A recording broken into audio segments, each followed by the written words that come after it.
പിതാവും പുത്രനും പരിശുദ്ധാത്മാവുമായ ത്രിയേക ദൈവത്തിൻ്റെ തിരുനാമത്തിന് എന്നേക്കും മഹത്വമുണ്ടായിരിക്കട്ടെ. ആമേൻ. കർത്താവിനാൽ ഏറ്റവും അനുഗ്രഹിക്കപ്പെട്ട പ്രിയ സഹോദരങ്ങളെ, ഇന്ന് നമ്മുടെ ധ്യാനത്തിനായി നൽകപ്പെട്ടിട്ടുള്ള തിരുവചന ഭാഗം വിശുദ്ധ യോഹന്നാൻ ശ്ലീഹാ എഴുതിയ സുവിശേഷം 1-ാം അധ്യായം 6 മുതൽ 13 വരെയുള്ള വാക്യങ്ങൾ. സ്നാപക യോഹന്നാൻ യേശുവിന് സാക്ഷ്യം നൽകുന്ന തിരുവചന ഭാഗമാണ്. അവൻ സാക്ഷ്യത്തിനായി വന്നു, വെളിച്ചത്തിന് സാക്ഷ്യം നൽകാൻ. യോഹന്നാൻ ശ്ലീഹ യേശുവിനെ വെളിച്ചമായി അവതരിപ്പിച്ചിരിക്കുകയാണ്. സ്നാപക യോഹന്നാനെ കുറിച്ച് യോഹന്നാൻ ശ്ലീഹ പറയുന്നു, അവൻ വെളിച്ചമായിരുന്നില്ല, അവൻ സാക്ഷ്യത്തിനായി വന്നു, വെളിച്ചത്തിന് സാക്ഷ്യം നൽകാൻ, അവൻ വഴി എല്ലാവരും വിശ്വസിക്കാൻ. സ്നാപക യോഹന്നാനെ ദൈവം അയച്ചത് സാക്ഷ്യത്തിനാണ്. അവൻ വെളിച്ചത്തിന് സാക്ഷ്യം നൽകാൻ വന്നവൻ. സ്നാപക യോഹന്നാൻ വെളിച്ചത്തിന് സാക്ഷ്യം നൽകാൻ വന്നവൻ, അവൻ വഴി എല്ലാവരും വിശ്വസിക്കാൻ. അതായത് ദൈവത്തിൽ നിന്ന് നേരിട്ട് വന്ന വെളിപാടിൻ്റെ വെളിച്ചമായ യേശു തമ്പുരാനിലൂടെയുള്ള ദൈവിക വെളിപാട് സ്വീകരിച്ച് സാക്ഷ്യപ്പെടുത്തുക എന്നതാണ് സ്നാപക യോഹന്നാന്റെ ദൗത്യം. ഇവിടെ ആവർത്തിച്ച് കാണുന്ന ഒരു പ്രധാനപ്പെട്ട വാക്കാണ് വെളിച്ചം. 9-ാം വാക്യത്തിൽ പറയുകയാണ്, എല്ലാ മനുഷ്യരെയും പ്രകാശിപ്പിക്കുന്ന യഥാർത്ഥ വെളിച്ചം ലോകത്തിലേക്ക് വരുന്നുണ്ടായിരുന്നു. അതായത് യേശു, സ്നാപക യോഹന്നാൻ യേശുവിൻ്റെ മുന്നോടിയായി വന്നവനാണല്ലോ. അപ്പോൾ യേശു അവന് പിന്നാലെ വരുന്നുണ്ട്. അവന് സാക്ഷ്യം നൽകാനാണ് സ്നാപക യോഹന്നാൻ വന്നത്. അവൻ വഴി സകലരും യേശുവാകുന്ന വെളിച്ചത്തിൽ വിശ്വസിക്കാൻ, സകല ജനത്തെയും പ്രകാശിപ്പിക്കുന്ന യഥാർത്ഥ വെളിച്ചമായ യേശുവിൽ വിശ്വസിക്കാൻ. എന്താണ് ഇവിടെ യേശുവിനെ വെളിച്ചമെന്ന് അവതരിപ്പിച്ചിരിക്കുന്നതിൻ്റെ അർത്ഥം? 1-ാം അധ്യായം 4-5 വാക്യങ്ങളിൽ യോഹന്നാൻ ശ്ലീഹ പറഞ്ഞു, അവനിൽ ജീവൻ ഉണ്ടായിരുന്നു, ആ ജീവൻ മനുഷ്യരുടെ വെളിച്ചമായിരുന്നു. അതായത് യേശുവിലുള്ള ദൈവിക ജീവനാണ് മനുഷ്യർക്ക് വെളിച്ചം. ആ വെളിച്ചം ഇരുളിൽ പ്രകാശിക്കുന്നു. ഇരുളെന്ന് പറയുമ്പോൾ അജ്ഞതയുടെ അന്ധകാരമെന്ന അർത്ഥവും തിന്മ എന്ന അർത്ഥവുമുണ്ട്.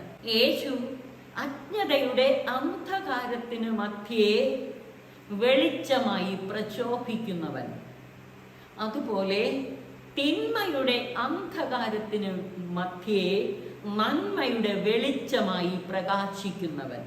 ഈ വെളിച്ചത്തെ കീഴടക്കാൻ ഇരുളിന് കഴിയുകയില്ല.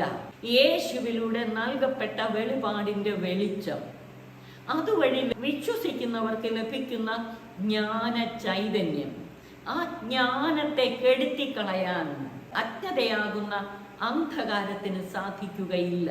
യേശുവിലൂടെ ലഭിച്ച ദൈവിക വെളിപാടിൻ്റെ വെളിച്ചം സ്വീകരിച്ചവർ ഇരുളിൽ പ്രകാശിക്കുന്ന വെളിച്ചമായി നിലകൊള്ളും. യേശുവിലുള്ള വിശ്വാസത്തിലൂടെ ജീവനിലേക്ക് നാം പ്രവേശിക്കുമ്പോൾ യേശുവിലൂടെ നൽകപ്പെട്ട ദൈവിക വെളിപാട് ഗ്രഹിക്കാൻ നമുക്ക് സാധിക്കും. അവൻ ലോകത്തിലേക്ക് വരുന്നുണ്ടായിരുന്നു, അവൻ ലോകത്തിലായിരുന്നു, ലോകം അവനിലൂടെ സൃഷ്ടിക്കപ്പെട്ടു, എന്നിട്ടും ലോകം അവനെ അറിഞ്ഞില്ല. അവൻ സ്വജനത്തിൻ്റെ അടുത്തേക്ക് വന്നു, എന്നാൽ സ്വന്തം ജനം അവനെ സ്വീകരിച്ചില്ല. അവനെ അറിഞ്ഞില്ല, അവനെ സ്വീകരിച്ചില്ല എന്ന് പറയുന്നത് അവനിൽ വിശ്വസിച്ചില്ല എന്ന് പറയുന്നതിന് തുല്യമാണ്. അവനിൽ വിശ്വസിച്ചില്ല, അവനെ സ്വീകരിച്ചില്ല, അതുകൊണ്ട് അവനെ അറിഞ്ഞുമില്ല. ഇവിടെ ലോകമെന്ന് പറയുന്നത് അവിശ്വസിക്കുന്ന ലോകം. ജോണിൻ്റെ സുവിശേഷത്തിൽ ലോകമെന്ന പദം 3 അർത്ഥത്തിൽ ഉപയോഗിച്ചിട്ടുണ്ട്. 1 സൃഷ്ടപ്രപഞ്ചം എന്ന അർത്ഥത്തിൽ, 2 മനുഷ്യൻ എന്ന അർത്ഥത്തിൽ, 3 അവിശ്വസിക്കുന്ന ലോകം എന്ന അർത്ഥത്തിൽ. അവൻ ലോകത്തിലായിരുന്നു എന്ന് പറയുമ്പോൾ അവൻ ഈ പ്രപഞ്ചത്തിൽ ആയിരുന്നു, മനുഷ്യരോടൊത്ത് ഇവിടെയായിരുന്നു. ലോകം അവനിലൂടെ സൃഷ്ടിക്കപ്പെട്ടു. ലോകവും മനുഷ്യകുലം മുഴുവനും അവനിലൂടെ സൃഷ്ടിക്കപ്പെട്ടു. എങ്കിലും ലോകം അവനെ അറിഞ്ഞില്ല. അപ്പൊ ഇവിടെ ലോകമെന്ന് പറയുന്നത് അവിശ്വസിക്കുന്ന ലോകം, അവിശ്വസിക്കുന്ന മനുഷ്യർ എന്നർത്ഥം. അവൻ സ്വന്തം ജനത്തിന്റെ അടുത്തേക്ക് വന്നു, എന്നാൽ അവർ അവനെ സ്വീകരിച്ചില്ല. ഇവിടെ സ്വന്തം ജനമെന്ന് പറഞ്ഞേക്കുന്നത് ഇസ്രായേൽ ജനം, തെരഞ്ഞെടുക്കപ്പെട്ട ജനം. അവർ ദൈവത്തിന്റെ സ്വന്തം ജനമാണ്. യേശു ജനിച്ചത് യൂദ ഗോത്രത്തിലാണ്, ദാവീദിന്റെ വംശ പരമ്പരയിൽ. അവൻ സ്വന്തം ജനത്തിന്റെ അടുത്തേക്ക് വന്നു, എന്നാൽ അവർ അവനെ സ്വീകരിച്ചില്ല.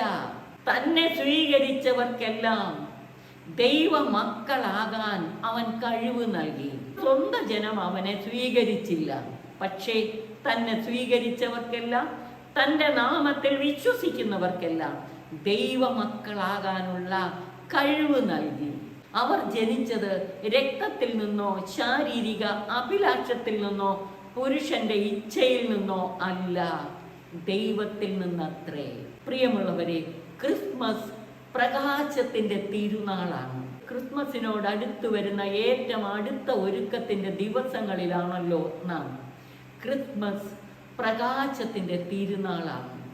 ലോകത്തിന്റെ പ്രകാശം ഉദയം ചെയ്തു, അപ്പോൾ അന്ധകാരത്തിന്റെ ശക്തി ക്ഷയിച്ചു. ഈ പ്രകാശത്തെ സ്വീകരിച്ചവർക്കെല്ലാം, അവനിൽ വിശ്വസിച്ചവർക്കെല്ലാം ദൈവം മക്കളാകാനുള്ള കൃപ, കഴിവ് ദൈവം തന്നു. ഈ പ്രകാശം നമ്മെ ദൈവിക രഹസ്യങ്ങളെ ഗ്രഹിക്കുവാനായി സഹായിക്കും. വിശുദ്ധ യോഹന്നാൻ ശ്ലീഹ എഴുതിയ 1-ാം ലേഖനം 1-ാം അധ്യായം 1 മുതൽ 7 വരെയുള്ള വാക്യങ്ങളിൽ ഈ പ്രകാശത്തെക്കുറിച്ച് യോഹന്നാൻ ശ്ലീഹ മനോഹരമായി ചിത്രീകരിക്കുന്നു. നമുക്ക് ആ വചനത്തിലെ പ്രധാന ഭാഗങ്ങളൊന്ന് ശ്രവിക്കാം. പിതാവിനോട് കൂടെ ആയിരുന്നതും ഞങ്ങൾക്ക് വെളിപ്പെട്ടതുമായ നിത്യജീവൻ ഞങ്ങൾ നിങ്ങളോട് പ്രഘോഷിക്കുന്നു. 5-ാം വാക്യത്തിൽ പറയുന്നു, ഇതാണ് ഞങ്ങൾ അവനിൽ നിന്ന് കേൾക്കുകയും നിങ്ങളോട് പ്രഖ്യാപിക്കുകയും ചെയ്യുന്ന സന്ദേശം. ദൈവം പ്രകാശമാണ്. ദൈവത്തിൽ അന്ധകാരമില്ല, അവിടത്തോട് കൂട്ടായ്മയുണ്ടെന്ന് പറയുകയും അതേസമയം അന്ധകാരത്തിൽ വസിക്കുകയും ചെയ്താൽ നാം വ്യാജം പറയുന്നവരാകുന്നു. നമ്മൾ അവനിൽ വിശ്വസിക്കുന്നവരാണെങ്കിൽ തീർച്ചയായും നമ്മൾ പ്രകാശത്തിലായിരിക്കണം, അന്ധകാരത്തിലാകാൻ പാടില്ല. യേശുവിനെയും യേശുവിലൂടെ വെളിപ്പെടുത്തപ്പെട്ട ദൈവിക യാഥാർത്ഥ്യങ്ങളെയും അറിയാതെയും സ്വീകരിക്കാതെയും അന്ധകാരത്തിൽ ജീവിച്ചുകൊണ്ട് നമുക്ക് ദൈവിക കൂട്ടായ്മയിലാണ് നമ്മൾ ജീവിക്കുന്നതെന്ന് പറയാൻ പറ്റില്ല. യേശുവിൽ വിശ്വസിക്കുന്നവർ യേശുവിലൂടെ ദൈവിക ജീവനിലേക്കും ദൈവിക കൂട്ടായ്മയിലേക്കും വളരും. അതുവഴി യേശുവിലൂടെ നൽകപ്പെട്ട ദൈവിക രഹസ്യങ്ങളെ കുറിച്ച്, ആ ദൈവിക വെളിപാടിനെ കുറിച്ച് വ്യക്തമായി ഗ്രഹിക്കും. ആ വെളിപാടിന്റെ വെളിച്ചത്താൽ നമ്മൾ പ്രകാശിതരാകും.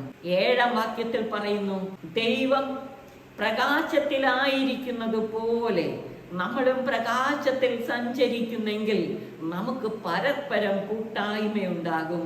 അവിടുത്തെ പുത്രനായ യേശുവിന്റെ രക്തം എല്ലാ പാപങ്ങളിൽ നിന്നും നമ്മെ ശുദ്ധീകരിക്കുന്നു. പ്രിയമുള്ളവരെ, യേശുനാമത്തിൽ വിശ്വാസമർപ്പിച്ചുകൊണ്ട് അങ്ങിലൂടെ വെളിപ്പെടുത്തി തന്ന ദൈവിക രഹസ്യങ്ങൾ നിരന്തരം ധ്യാനിച്ച് ആ ദൈവിക പ്രകാശത്തിലേക്ക് നമുക്കും വളരാം. അവിടുത്തെ പ്രത്യേകമായ കരുണയാലും കൃപയാലും അയോഗ്യരായ നമ്മെ ക്രിസ്തുവിന്റെ തിരുരക്തത്താൽ വിശുദ്ധീകരിച്ച് യേശു നമ്മിൽ നവമായി ജനിക്കാനും അവനെക്കുറിച്ചുള്ള അറിവിന്റെ പ്രകാശം നമ്മളിൽ നിറയുവാനും ആ ഉൾവെളിച്ചത്തോടെ യേശുവിനെ ലോകത്തിന് കാണിച്ചു കൊടുക്കാനും ഇടയാകട്ടെ. അതിനായി അവിടുന്ന് നമ്മെ അനുഗ്രഹിച്ച് ആശീർവദിക്കട്ടെ. പിതാവിനും പുത്രനും പരിശുദ്ധാത്മാവിനും സ്തുതി, ആദിമുതൽ എന്നേക്കും ആമേൻ.